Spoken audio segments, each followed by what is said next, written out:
All right, if you're wondering how to make limits for your student recordings inside a Seesaw, inside a frame, this is how you do it.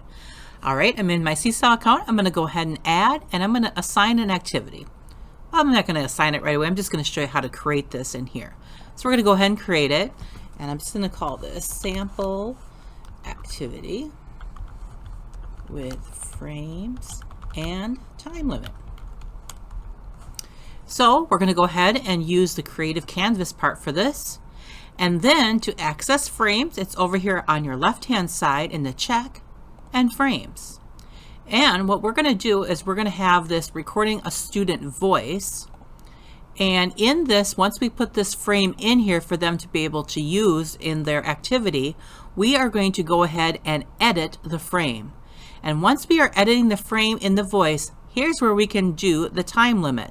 So you can choose from 30 seconds and then other increments up to 5 minutes. So if that 5-minute time limit ever got kind of long for your students and they got a little long-winded, you can limit them to 30 seconds or even a minute. So that's an easy way to add a time limit to a voice recording inside a Seesaw.